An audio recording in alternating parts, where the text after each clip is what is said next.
Shabbat Shalom para todos. Vamos a comenzar con el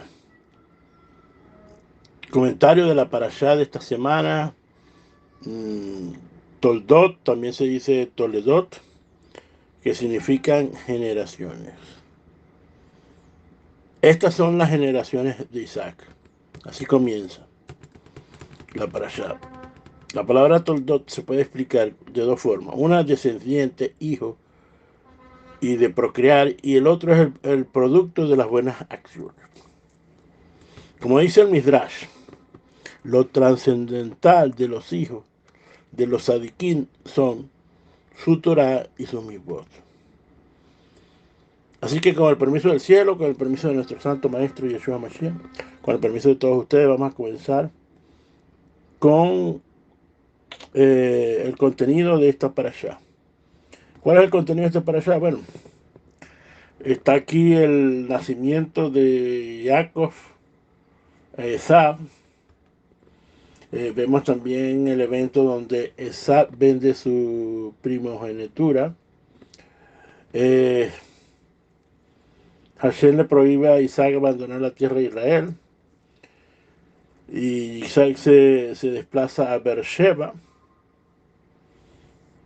Vemos aquí el pacto entre Isaac y Amibelec, el casamiento de Esab. Vemos aquí que Jacob consigue la bendición de Isaac. Y vemos las bendiciones tanto de Jacob como la de Esab. Y finalmente vemos aquí cuando Isaac y Rica envían a Jacob a su tío Labán, y ahí termina esta parasha.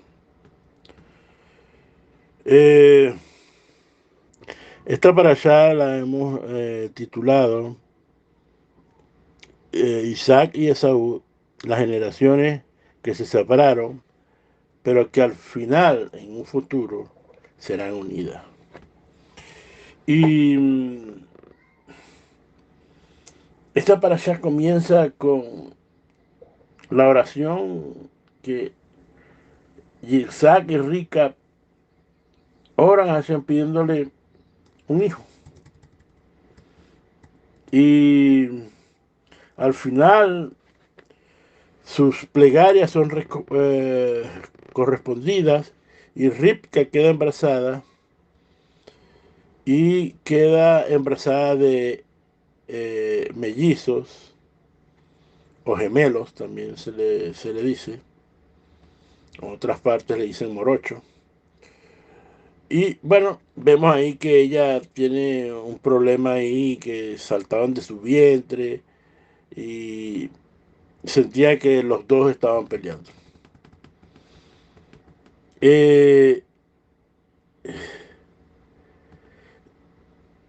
Por eso que ella venía aquí en Bereshit 25:2 dice, y saltaron los hijos dentro suyo y dijo, ¿por qué esto a mí? Esto es interesante porque ya desde la parte material o de la parte física, los hijos o los dos bebés se movían en su vientre, aunque no sabía que eran dos. Y esto era algo interesante, ¿no? Una de las cosas muy interesantes que vemos aquí, y fue aclamar al Eterno.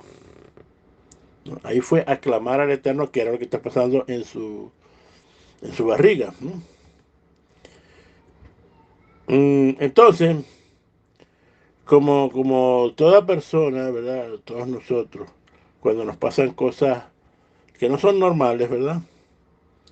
Que nos confunden, y queremos saber lo que sucede. Entonces, aquí la primera enseñanza que tenemos es clamar a Hashem, señores.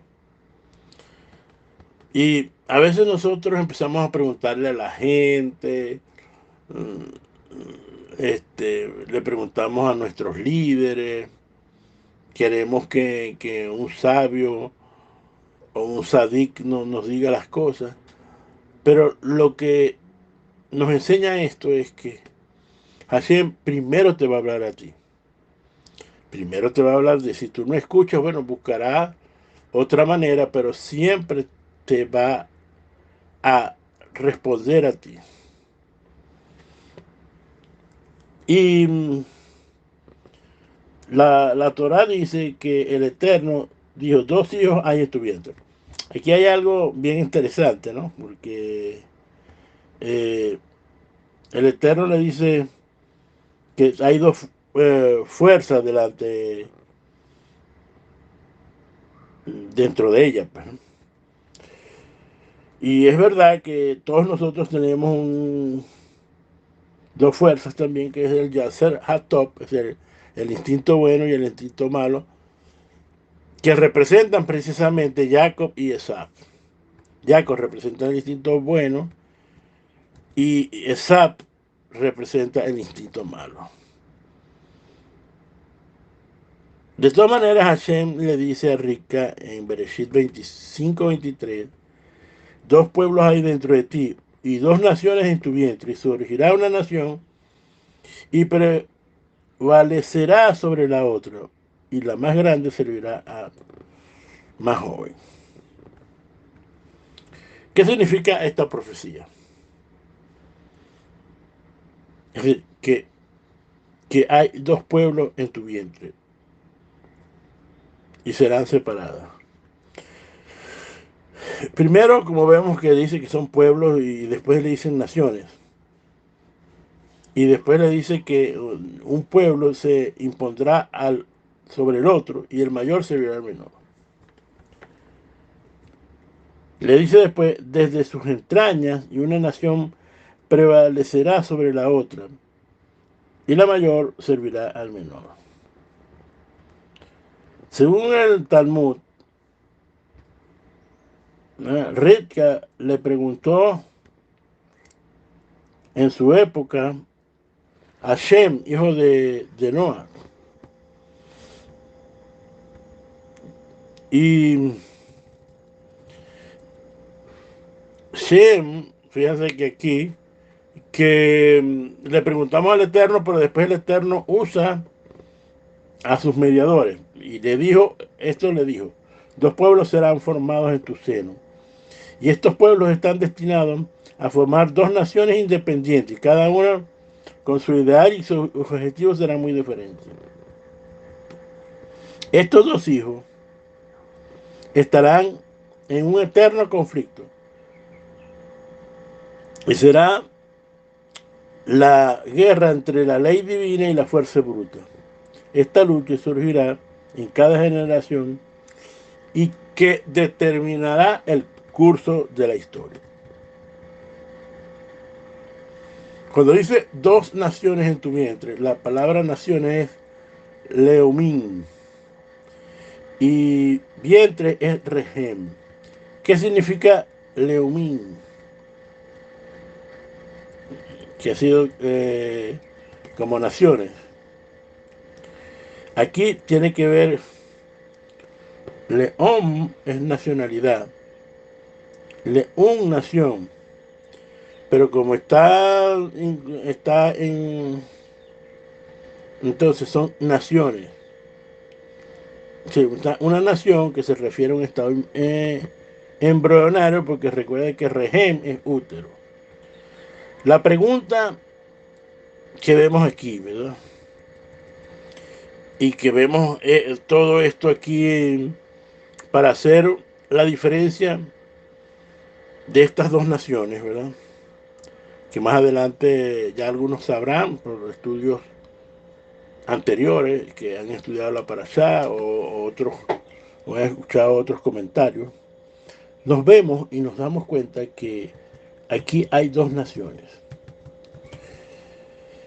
Y hay una pregunta aquí muy interesante, ¿no? Para empezar a desarrollar lo que queremos enseñar hoy.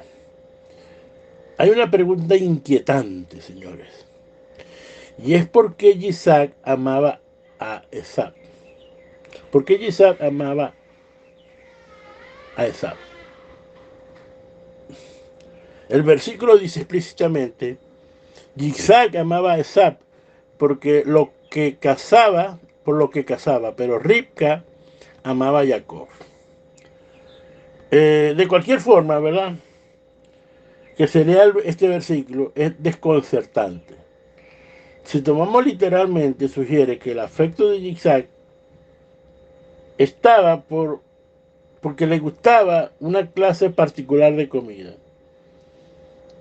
Y es verdad que la comida, de alguna manera, se gana o se da amor en la Torah. Rashi dice que citando este Midrash, sugiere que la frase se debería traducir que tenía gusto por la caza, se refiere a Esaú, lo que significa que se acostumbraba a engañar. La caza era que Esaú tenía una cualidad que engañaba al animal para que lo pudiera cazar. Y de esta manera, entonces los sabios dicen que engañaba a su padre con sus palabras. Entonces, Esaú engañó a Isaac todo el tiempo para que pase que era más piadoso y más espiritual de lo que era en realidad. Y que era más espiritual que su hermano Isaac. Y vemos aquí, pues, que para resolver esta interpretación, algunos sugieren que Isaac, el padre tanto de Jacob y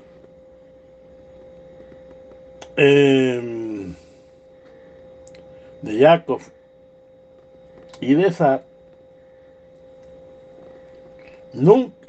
creció en la casa de su padre Abraham y Sara, y nunca había estado en contacto con el engaño. Por lo tanto, su inocencia fue engañado por su hijo. Como dice Malaquías 1:2, yo he amado, dice Hashem, y dijiste, ¿en qué os amaste? ¿No es mi hermano Jacob? Dice Hashem. Amé a Jacob. Y a Esaú aborrecí. Y convertí sus montes en desolación y abandoné la arena de su desierto. Ribca, que había crecido en la compañía de Labán, lo reconoció rápidamente la actitud de engaño que tenía Esaú. Y por eso favoreció a Jacob. Incluso ayudó a Jacob y se opuso en tanto para que la bendición de Isaac no fuera para Esaú. Hizo todo lo posible que no fuera Esaú, sino Jacob. Sin embargo, el texto sugiere innegablemente que había un genuino amor entre Esaú y Jacob. Esto nos dice, porque los sabios nos dicen, que nadie en el mundo honró tanto a su padre como Esaú o Esaú a Isaac. Asimismo, el amor de Isaac por Esaú era evidentemente de bendecir. Bueno, es obvio que era su hijo, ¿no? Y todo esto nos trae algo muy interesante. Porque ya en el capítulo 27, y sucedió cuando Esaú envejeció, se le oscurecieron los ojos, y llamó a Esaú, su hijo mayor, y dijo, hijo mío, y él le dijo, heme aquí, mi padre. Y dice, he aquí que ahora envejecí, y no sé cuál es el día de mi muerte. Toma pues este ruego, tus armas, tus espadas, tu arco, y sal al campo, y escoge para mí, y hazme guisado sabroso, como me gusta traérmelo, comeré, para que me bendigas mi alma antes de que muera. esto es interesante porque Isaac de alguna manera estaba buscando que su hijo lo honrara con lo que él sabía.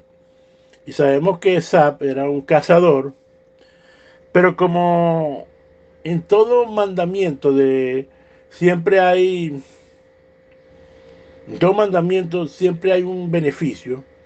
Y el honrar al padre, ¿verdad? Era un beneficio que Jacob, que Isaac, disculpen, que Isaac quería que, como Isaac sabía que desde incluso lo más natural que era una comida, ¿verdad?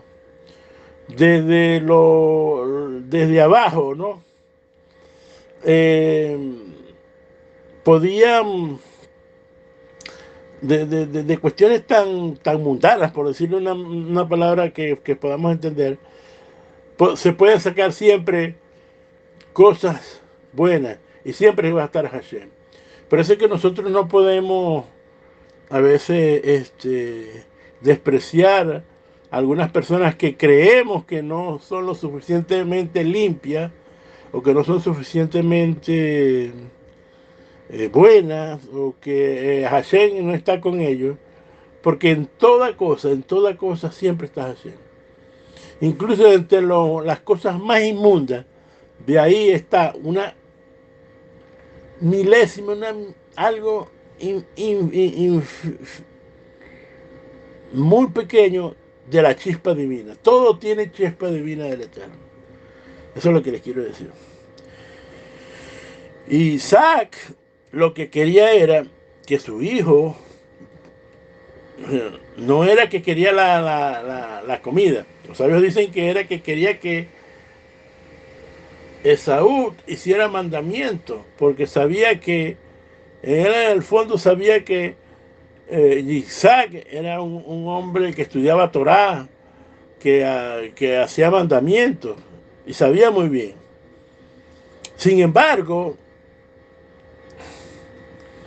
según el contexto del relato, a Esab no se le podía dar la bendición porque él al final no estaba haciendo la voluntad de su padre, aunque le hacía creer que estaba haciendo la voluntad. Pero su madre Rebeca, que escuchaba cuando Isaac hablaba con Esaí, su hijo, y que le dijo que fuera al campo a agarrar, a coger caza y traérsela para comer, Rebeca inmediatamente habló con Jacob, su hijo, y diciendo, he aquí que he oído que tu padre ha hablado con Esaú y tu hermano, diciendo, tráeme casa, hazme guisado, y comeré, y bendeciré delante del Eterno hasta mi muerte. Ahora pues, hijo mío, escucha la voz de tu madre. Ve, te ruego que al rebaño tomes para mí 2 buenas crías de cabra. ¿Por qué 2 crías de cabra? Porque ¿dónde nosotros vemos que se hacen 2 crías de cabra? En la Torá. Eh, lo vemos en Yom Kippur cuando se escogen 2 cabras, una para Azazel y la otra para Hashem. Y a pesar de que esto es un concepto de la Torá que no estaba escrita en ese momento, los sabios dicen que los patriarcas, tanto Abraham, Isaac como Jacob, se, se conectaron con la Torá. Recuerden que la Torá es una de las 7 cosas que fueron creadas antes de la fundación del mundo. Y se conectaban con los principios, señores. Y el principio de redención, vemos aquí que que trajeron precisamente 2 cabras para la redención del pueblo de Israel. De alguna manera esto estaba trayendo redención porque la bendición tenía que venir a Jacob, porque Esab iba a cambiar el rumbo de las cosas. Y haré de ella guisados para tu padre, como a él le gusta. Y traerás a tu padre y comerás para que te bendiga antes de la muerte.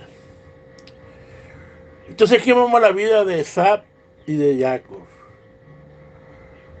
En hebreo, podemos ver en nuestros libros, 12:16 dice, no seas un fornicario, un profano, que por una comida vendió su primogenitura.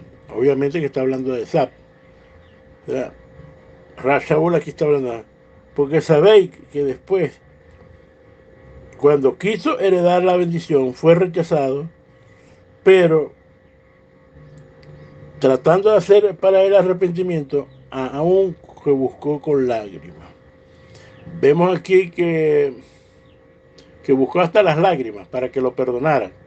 Sin embargo, como era tan mentiroso y como siempre estuvo sobre el engaño, esto nos dice pues que Sab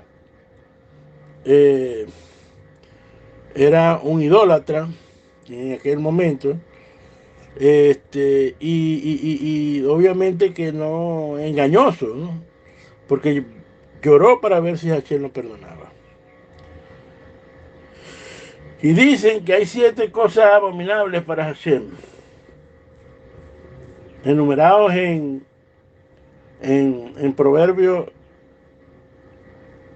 5:16, que eso, y todos los tiene Sab: arrogancia, lengua mentirosa, manos que derraman sangre inocente, un corazón que imagina malos pensamientos, pies que se dirigen rápidamente hacia el mal, dar falso testimonio y causar discordia entre los hermanos.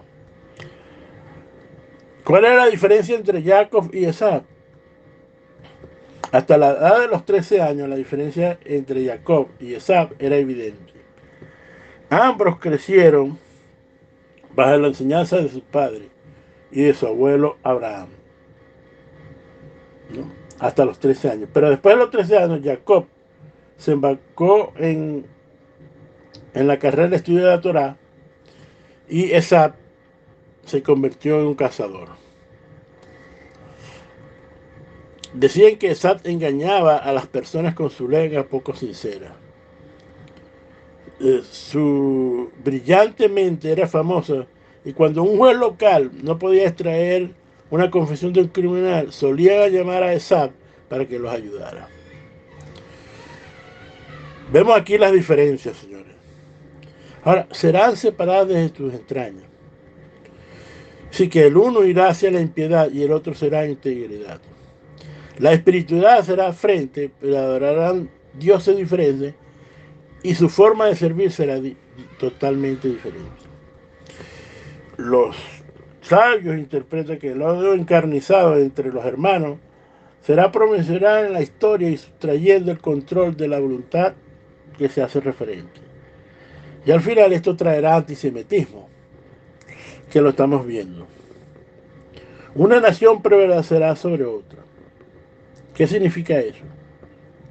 Que dice que de uno va a salir el rey Salomón, que edificará el tercer templo de Jerusalén, el primero y el segundo templo de Jerusalén.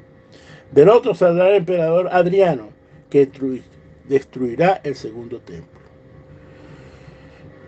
Como podemos ver aquí que la mayor servirá al menor, Esab servirá a Jacob. ¿Y qué significa esto? Bueno, primero tengo que decir que ya sabemos ya que Esab, que significa rojo, es un ¿qué? Esab es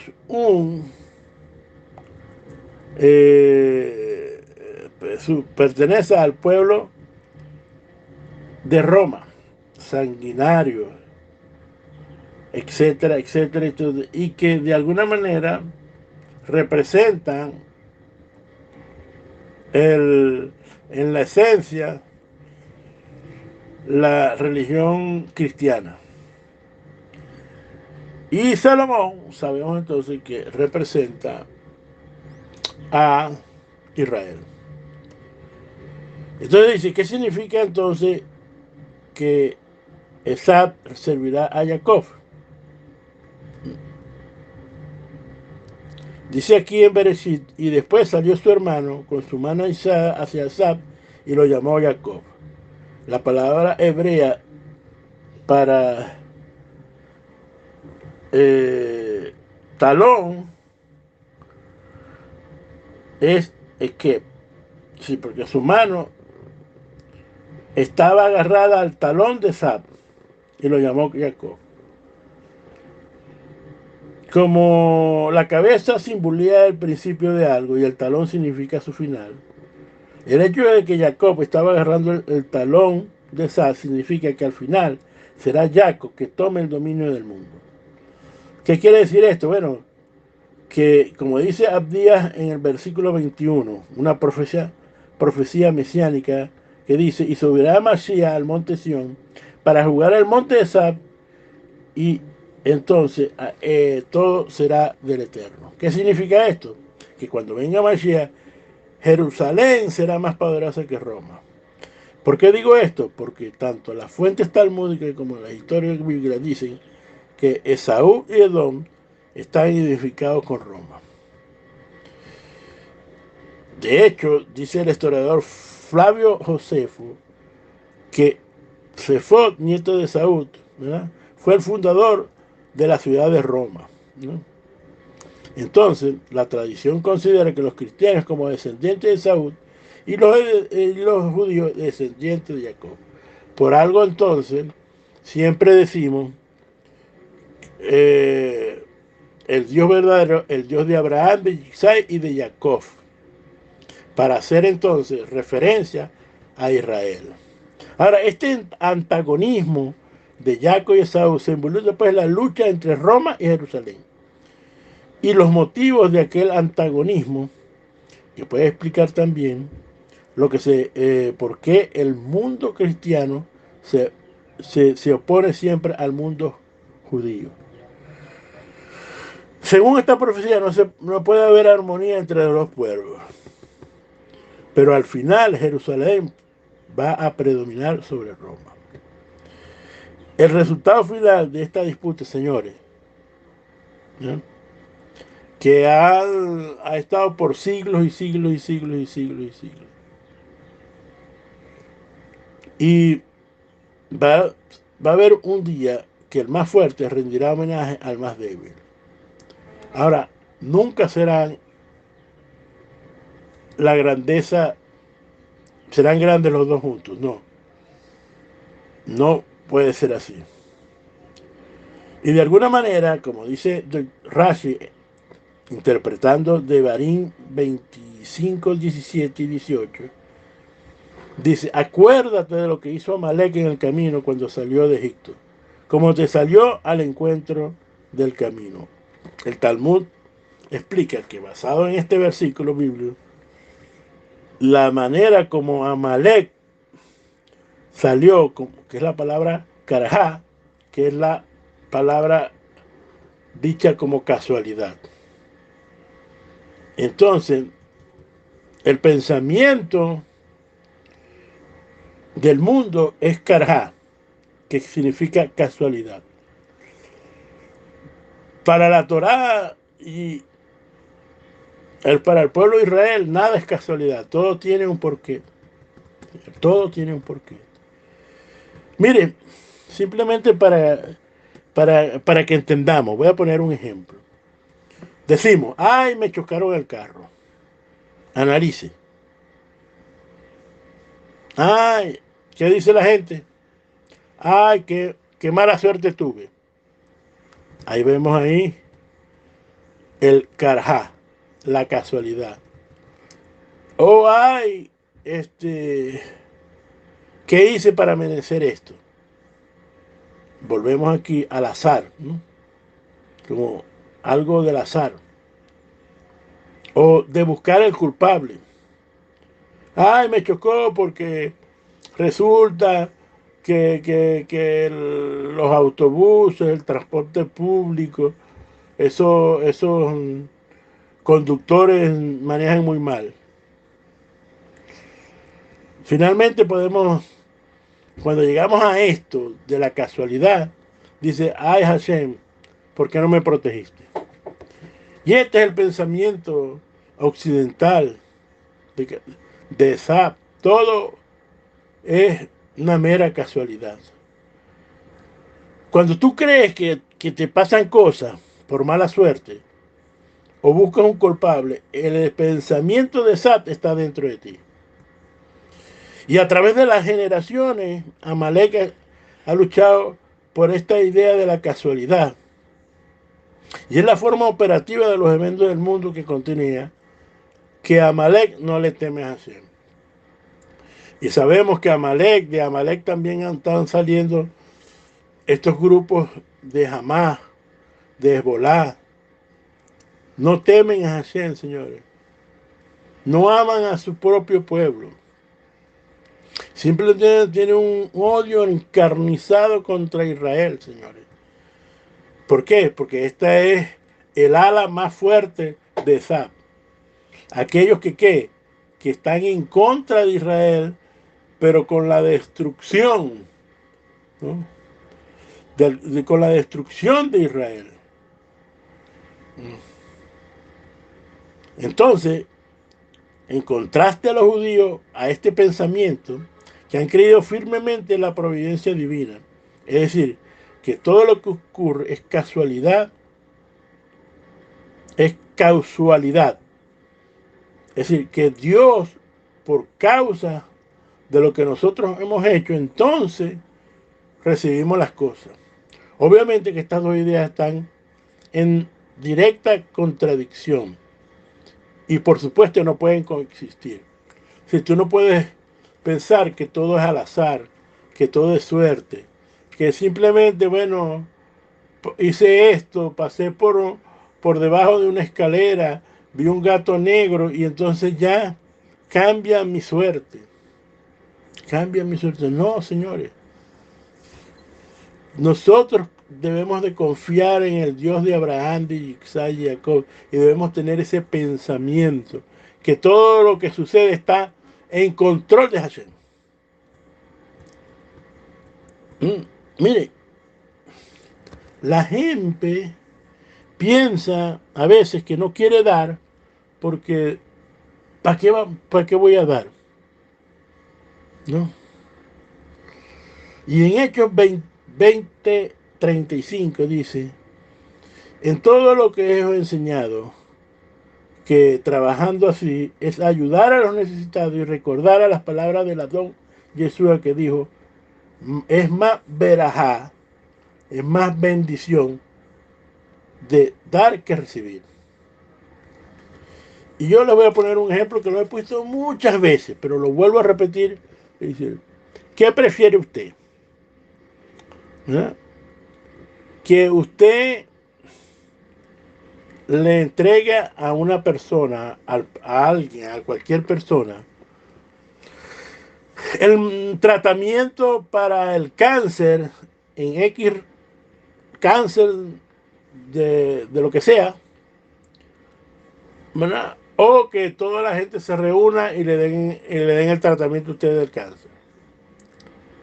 Señores, yo prefiero dar para el tratamiento del cáncer a otra persona que otras personas, ¿verdad? Me den a mí.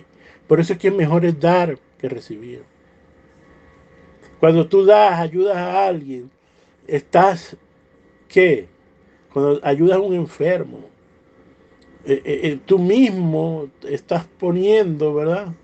Protección, estás creando protección para tu vida.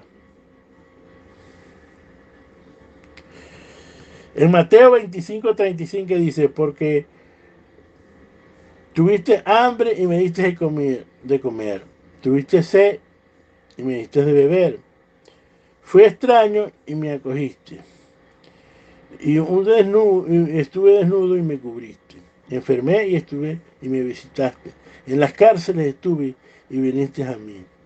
Entonces, Los justos que estaban entre los gentiles respondieron diciendo: Adón, ¿cuándo te vimos hambriento? ¿Cuándo te sustentamos? ¿O sediento? ¿O te dimos de beber? ¿Y cuándo te vimos como extranjero y te acogimos? ¿Y desnudo y te cubrimos? ¿O cuándo te vimos enfermo o cuándo te vimos en la cárcel y fuimos a ti? Respondiendo el rey Amasías y le dijo: de cierto os digo que cuando hiciste a uno de estos mis hermanos, aún los más pequeños, a mí lo hiciste. Señores, esto es algo muy interesante. A la hora de hacer algo, cuando tú no ayudas a alguien hambriento, cuando tú dices yo no tengo para dar, ya yo di, ya yo no doy porque ya le di a este, él no se esfuerza, a pesar de que estos son pensamientos lógicos, el pensamiento de Sat está dentro de ti. Y debes dar de acuerdo a tu posición, señores. Deberías de dar de acuerdo a tu posición, de acuerdo a lo que tú puedas dar, señores. Lo vemos también con el estudio de la Torá. Hay personas que digan, bueno, cuando yo tenga tiempo estudio Torá, o cuando yo tenga dinero voy a estudiar Torá. Señores, debemos de estudiar Torá. Buscar un momento en el día, diariamente. Empezar por lo menos por 5 minutos, señores. A por lo menos leer algo, un salmo, un proverbio, una historia que puede estar en Primera, Segunda de Reyes, o algo en la Torá. De alguna manera debemos de comenzar, señores. Esto no te va a salir, no vas a tener todo a la mano para poder estudiar, tienes que esforzarte. Recuerda que tú tienes dos inclinaciones, una buena y una mala. A veces nosotros queremos estudiar, pero la inclinación al mal no nos los permite, señores. Y de alguna manera, cuando tú tienes este pensamiento de no esforzarte, está el pensamiento de Sa dentro de ti. Mire, en esta parasha nos dice, para que ustedes entiendan todo esto,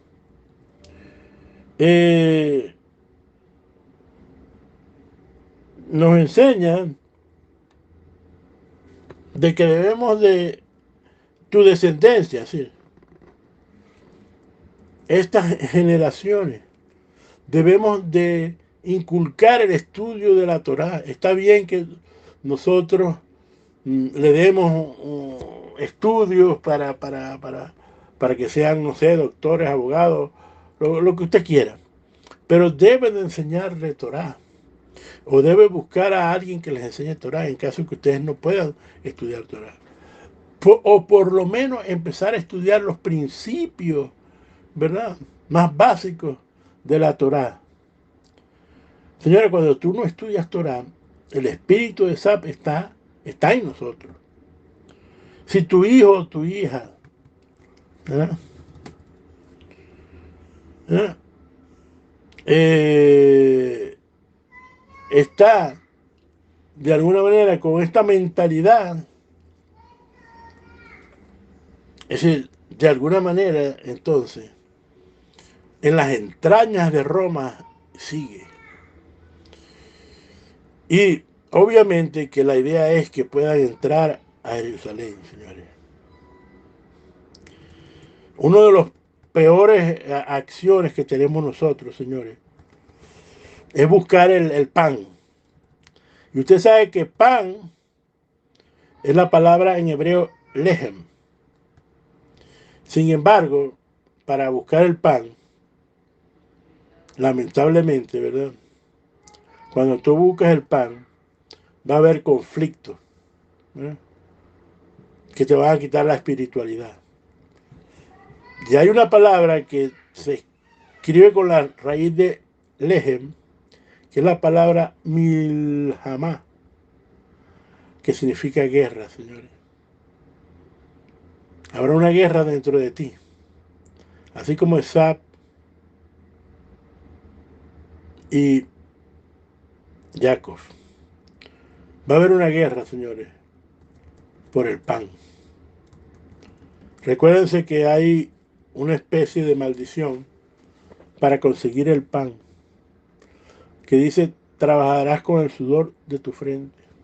Te tienes que esforzar, señores, para el pan.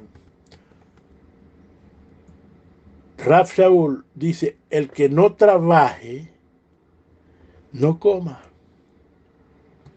Entonces, todos nosotros debemos tener un trabajo, señores. Un medio de qué? De entrada. Porque si no va a haber guerra en nuestras vidas. Hay algo aquí interesante, señores. Que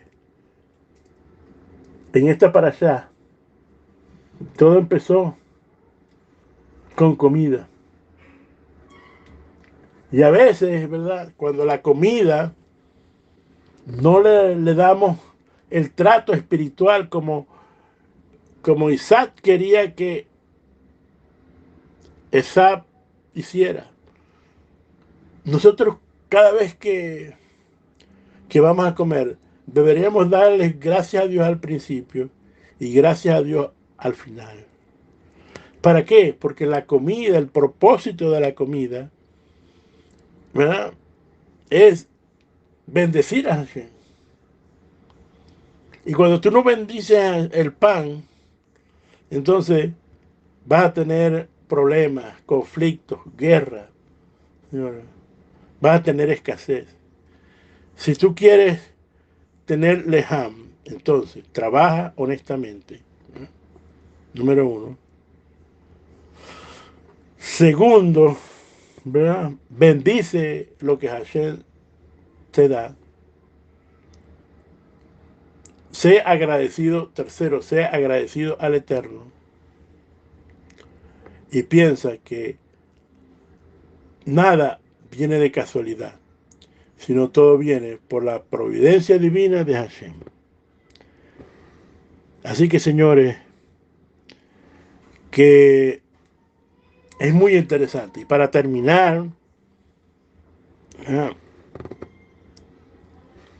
al final, ¿verdad? Al final vemos algo aquí muy interesante. Porque en el futuro, Esab y Jacob se van a volver a unir. Pero solamente va a ser por el Mashiach, señores, que la va a unir. Ahora, por supuesto que hay evidencia en esta parashá. Y vemos que cuando Esab se va de su familia, deja la profecía, porque recuérdense que Lea, ¿verdad? Y Raquel eran las esposas para estos dos. Y Lea era para Esab. ¿Y qué hizo Jacob? Tomó a Lea. ¿Y Lea de dónde viene? Lea viene, es decir, ¿qué hijos vienen de Lea? Déjeme decirle que de Lea viene Yehudá, señores. Y de Yehudá viene la promesa del Mashiach. ¿No? Y de la otra madre salió Efraín. Pero no vemos que el padre de Efraín era Joseph. Entonces aquí vemos una evidencia, señores. Vemos una evidencia porque en el sueño de Joseph dice que todos sus hermanos, inclusive su madre y su padre, se inclinarían a él. ¿Y a quién se estaban inclinando? Al Mashiach. Al Mashiach ben Yosef. Pero cuando se una las características del Mashiach ben Yosef con el Mashiach ben David, entonces, ¿verdad? Como leímos, Esab va a ser juzgado, ¿verdad? Y Jacob será entonces reconstruido. Pero tenemos que tener claro una cosa, señores, que Esab, según los sabios de Israel, la cabeza de Esab todavía está en Macpela, en la cueva donde está Abraham, Isaac, Jacob, donde está Adán, donde está Eva, donde están las matriarcas, señores. ¿Y qué quiere decir esto, señores? ¿Qué nos quiere decir esto que la cabeza está? Que tal vez, ¿verdad? Esab, su cuerpo hacía muchas cosas incorrectas, pero su cabeza, su esencia, señores, siempre estuvo en la profecía. Y al final de sus días, solamente su cabeza pudo entrar.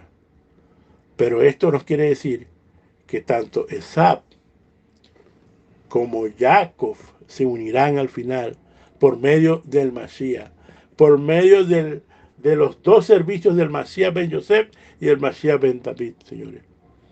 Y de esto vendrá la unión. Mientras tanto, mientras no venga el Mesías, veremos entonces la discordia, los problemas, los conflictos. Pero en el momento que llegue el Mashiach ben David, será entonces la fuerza del Mashiach que una a todo Israel. Y todo Israel será salvo. Shabbat Shalom, señores. Shabbat Shalom.